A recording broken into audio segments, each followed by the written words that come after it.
بسم اللہ الرحمن الرحیم۔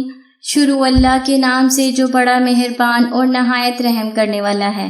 سلوشن وظائف کی طرف سے میرے تمام سننے والوں کو السلام علیکم۔ دنیا میں ہر کوئی مصیبتوں اور پریشانیوں میں گرفتار نظر آتا ہے۔ کوئی بھی ایسا نہیں ہے جسے کوئی پریشانی نہیں ہے۔ کوئی ایسا ہے کہ اسے ایسی بیماری لگ گئی ہے جو ختم نہیں ہو رہی۔ کسی کو اولاد کی پریشانی ہے تو کسی کو رشتہ داروں کی وجہ سے پریشانی ہے۔ کوئی بہن بھائی میں لڑائی کی وجہ سے پریشان ہے تو کوئی میاں بیوی میں جھگڑے کی وجہ سے پریشان ہے۔ ہر طرح کی پریشانیوں کو ختم کرنے کے لیے بہت ہی خاص وظیفہ ہے جو آپ کی خدمت میں لے کر حاضر ہوئی ہوں۔ ان سب پریشانیوں کو ختم کرنے کا صرف ایک ہی طریقہ ہے، نماز کی پابندی کریں۔ آج جمعۃ المبارک کا بابرکت دن ہے، بہت ہی عظیم دن ہے۔ اس عمل کو کرنے سے اللہ پاک آپ کو بے شمار رزق عطا فرمائیں گے۔ اس عمل کو آپ نے کیسے کرنا ہے وہ میں آپ کو بتا دوں۔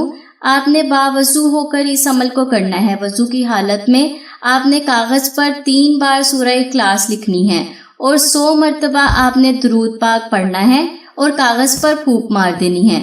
یعنی سورہ اخلاص 3 دفعہ لکھ کر کاغذ کو بند کر لیں، اس کے بعد 100 بار درود پاک پڑھیں اور کاغذ کو اپنے پرس میں رکھ لیں۔ جتنے پیسے آپ خرچ کرتے جائیں گے اتنے ہی پیسے بڑھتے جائیں گے۔ اللہ پاک اس عمل کی برکت سے آپ کو بے شمار رزق عطا فرمائیں گے۔ اللہ پاک آپ کو اتنا رزق عطا فرمائیں گے کہ جگہ کم پڑ جائے گی، اتنے پیسے ہوں گے کہ رکھنے کے لیے جگہ نہیں ہوگی۔ تو یہ تھا میرا آج کا وظیفہ۔ مزید وظائف اور انفارمیشن ویڈیو حاصل کرنے کے لیے چینل کو سبسکرائب کریں اور ویڈیو کو لائک اور ویڈیو کو شیئر ضرور کر دیا کریں تاکہ آپ کی وجہ سے کسی کا بھلا ہو سکے۔ میں حاضر ہوں گی اپنے نئے وظائف کے ساتھ، تب تک کے لیے مجھے اجازت دیں۔ اللہ حافظ۔